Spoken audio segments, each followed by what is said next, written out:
Welcome to recipes in my way. இன்றைக்கி நம்ம அருமையான சுவையில் வாழைக்காய் மோர் குழம்பு தான் செய்ய போகிறோம்.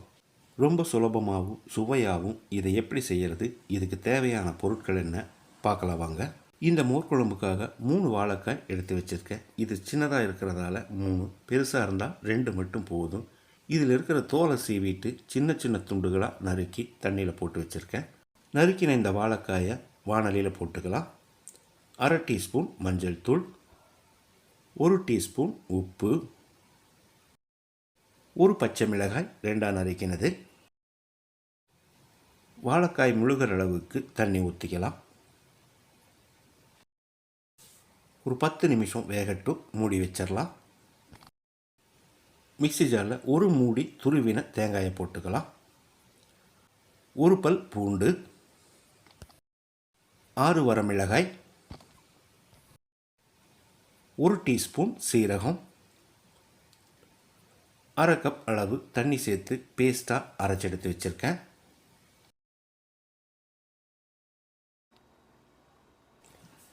வாழைக்காய் 3/4 பதத்துக்கு வெந்துருச்சு. இதில் நம்ம அரைச்ச பேஸ்ட்டை ஊற்றிடலாம்.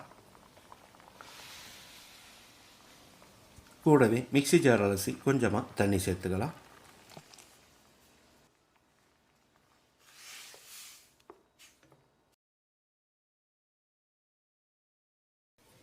இப்போ இதுக்கு தேவையான அளவு உப்பு சேர்த்துக்கலாம். நான் 2 டீஸ்பூன் உப்பு சேர்க்கிறேன். பத்தலைனா மறுபடி கூட போட்டுக்கலாம். உப்பு சேர்த்து கலந்து விட்ட பிறகு ஒரு 5-6 நிமிஷம் கொதிக்கட்டும்.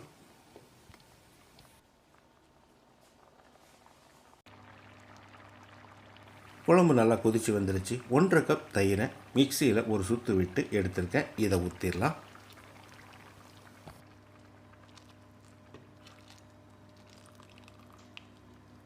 தயிர் சேர்த்து கலந்து விட்ட பிறகு ஒரு 2 நிமிஷம் மட்டும் கொதிச்சா போதும். அதுக்கு பிறகு ஸ்டவ் ஆஃப் பண்ணிக்கலாம்.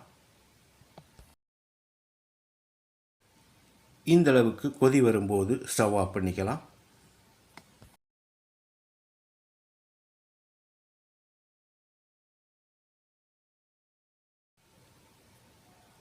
ரெண்டு டேபிள் ஸ்பூன் தேங்காய் எண்ணெய் காய வச்சுருக்கேன். இதில் 1 டீஸ்பூன் கடுகு. தேங்காய் எண்ணெயில் தாளித்தா மட்டும்தான் மோர் குழம்பு ரொம்ப சுவையாக இருக்கும்.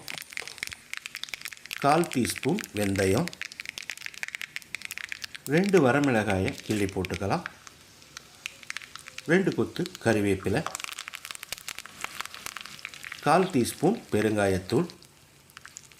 எல்லாத்தையும் நல்லா கலந்து விட்டு குழம்புல ஊற்றிடலாம்.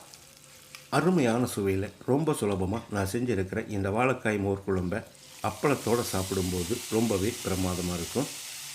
இதே மாதிரி இதே அளவுகளோடு நீங்கள் செய்து பாருங்கள். இந்த வீடியோ பிடிச்சிருந்தால் லைக் பண்ணுங்கள், கமெண்ட் பண்ணுங்கள், ஷேர் பண்ணுங்கள். சப்ஸ்கிரைப் பண்ணாதவங்க சப்ஸ்கிரைப் பண்ணுங்கள். மறக்காமல் பெல் பட்டனை கிளிக் பண்ணுங்கள்.